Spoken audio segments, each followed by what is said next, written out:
खिलाफत, ये वर्ड आपने कभी ना कभी कहीं ना कहीं तो सुना ही होगा, लेकिन क्या आप जानते हैं खिलाफत कहते किसे, ये शुरू किसने की थी और इसका अंत कैसे हुआ? तो आज के इस वीडियो में हम इन्हीं सब टॉपिक को कवर करेंगे। तो सबसे पहले तो हम समझते हैं दोस्तों कि खिलाफत किसे कहते हैं। तो दो चीज़ें दोस्त, एक है खलीफा और एक है खिलाफ। तो सबसे पहले लेते हैं दोस्तों खलीफा। खलीफा बेसिकली दोस्तों आया है अरब के एक वर्ड खलफा से, जिसका मतलब होता है बाद में आने वाला। खलीफा आया। अब खलीफा बेसिकली कहते हैं उसे कि सपोज़ एक राजा है, अब राजा की गैर मौजूदगी में जो प्रजा को संभालेगा, जो राजा की जगह लेगा, उसे कहते हैं खलीफा। या फिर राजा की अगर मौत हो जाती है और प्रजा की जो वोटिंग के हिसाब से जो सबसे काबिल होगा उसे खलीफा बनाया जाएगा। तो ये था खलीफा के बारे में। अब समझते हैं खिलाफत। तो खलीफा जो राजा की गैर मौजूदगी में जो प्रजा को संभालेगा और रूल करेगा, उस पूरे सिस्टम को हम कहेंगे खिलाफत। तो उम्मीद करता हूँ आपको खलीफा और खिलाफत ये दोनों चीज़ें समझ आ चुकी होंगी। लेकिन दोस्तों खिलाफत असल मायने में क्या है, ये मैं आपको अब समझाता हूँ। ये तो मैंने अभी तक आपको सिर्फ बेसिक डेफिनेशन बताई है। खलीफा का असल डेफिनेशन दोस्तों आप इसे कह सकते हो कि खलीफा मतलब एक मुस्लिम लीडर, और खिलाफत मतलब पूरी दुनिया के मुसलमान एक झंडे या एक रूलर के शासन के रूल्स एंड रेगुलेशंस के अंडर ही रहेंगे। तो बेसिकली इसे ही खिलाफत और खलीफा कहा जाता है।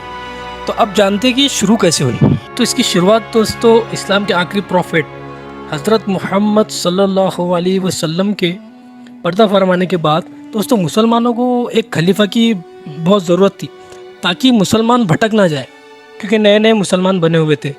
तो मुसलमानों को एक खलीफा की बहुत ज़रूरत थी। तो मोहम्मद सल्लल्लाहु अलैहि वसल्लम के तदफीन के बाद उसी जगह पर जितने भी सहाबा मौजूद थे, उन सब के वोटिंग के बाद इस्लाम के पहले खलीफा को चुना गया, जो थे हज़रत अबू बकर सिद्दीक़ रदियल्लाहु ताला अन्हु। तो यहीं से दोस्तों शुरू होती है खिलाफत, और पहले खलीफा बनाए गए हज़रत अबू बकर सिद्दीक़ रदियल्लाहु ताला अन्हु। तो हज़रत अबू बकर सिद्दीक़ रदियल्लाहु ताला अन्हु के पहले खलीफा बनने के बाद इनकी खिलाफत का पीरियड रहा 632 CE से लेकर 634 CE तक, यानी 2 साल इनकी खिलाफत है। और इनकी खिलाफत में इन्होंने सबसे पहले तो अरब पेनिनसुला को अपने अंडर किया, और अरब को पूरी तरह अंडर करने के बाद में हिजाज, नजद, यमन, बहरीन, यहाँ तक इनकी खिलाफत फैली थी। और इनकी खिलाफत के दौर में दोस्तों मदीना ही खिलाफत का हेड क्वार्टर रहा। तो ये थे दोस्तों इस्लाम के पहले खलीफा। अब बात करते हैं खलीफा नंबर 2, जो थे हज़रत उमर फ़ारूक रदियल्लाहु ताला अन्हु। इनको भी हज़रत अबू बकर सिद्दीक़ रदियल्लाहु ताला अन्हु के इंतकाल के बाद मुसलमानों की और सहाबा की मेजॉरिटी वोटिंग के ज़रिए हज़रत उमर बिन खत्ताब रदियल्लाहु ताला अन्हु को इस्लाम का दूसरा खलीफा चुना गया। हज़रत उमर रदियल्लाहु ताला अन्हु के खिलाफत का पीरियड था 634 CE से लेकर 644 CE तक, यानी 10 साल तक इनकी खिलाफत रही। और दोस्तों ये इस्लाम का एकदम गोल्डन पीरियड था, और इनकी खिलाफत में दोस्तों इस्लाम को बहुत फ़ायदा हुआ और इस्लाम बहुत बुलंदियों पर पहुंचा।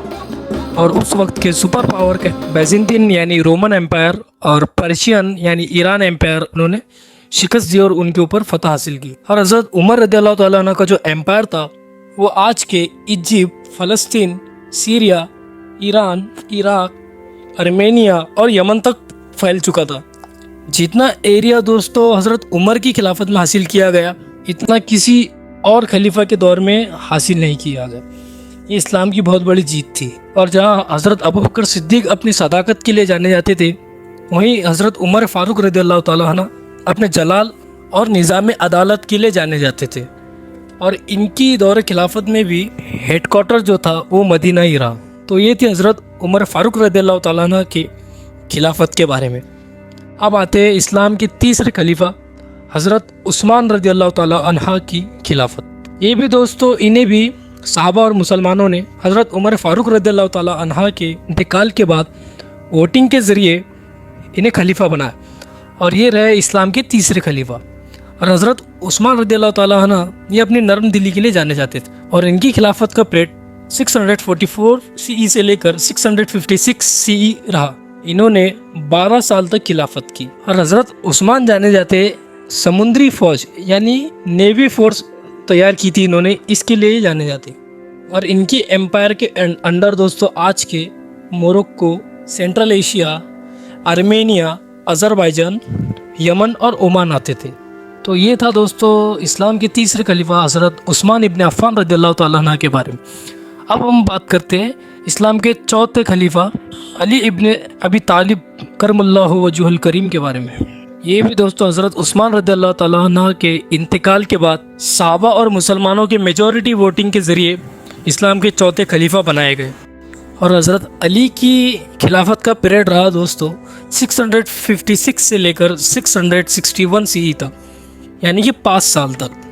اور حضرت علی کی دور میں جو خلافت کا ہیڈ کوارٹر تھا وہ بھی مدینہ سے چینج کر کوفہ جو کہ عراق میں موجود ہے اسے بنایا گیا.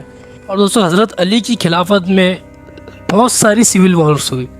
اب یہ سول وار کیوں ہوئی، کیسے ہوئی، یہ ہم ایک سیپریٹ ویڈیو میں ڈسکس کریں گے. ہماری اس ویڈیو کا مقصد تو صرف خلافت کو سمجھنا ہے، اس لیے ان ساری باتوں کو ہم ایک الگ ویڈیو میں ڈسکس کریں گے. تو حضرت علی کے خلافت کے انڈر دوستو Iraq, Persia, Hijaz, Egypt, Syria تک ان کی خلافت پہنچی. تو یہ تھا دوستو اسلام کے چوتھے خلیفہ حضرت علی ابن ابی طالب کرم اللہ وجہ الکریم کے بارے میں. اب دوستو یہ جو 4 تھے، حضرت ابوبکر صدیق، حضرت عمر فاروق، حضرت عثمان اور حضرت علی ابن ابی طالب رضی اللہ تعالیٰ عنہ. تو یہ 4 تھے دوستو خلفائے راشدین. اس کے بعد دوستو ایک چھوٹی سی خلافت رہی حضرت علی کے بیٹے حضرت امام حسن رضی اللہ تعالیٰ عنہ کی، جن کی خلافت 6 ماہ کی رہی. اور ان کی خلافت میں بھی ہیڈ کوارٹر کوفہ ہی رہا.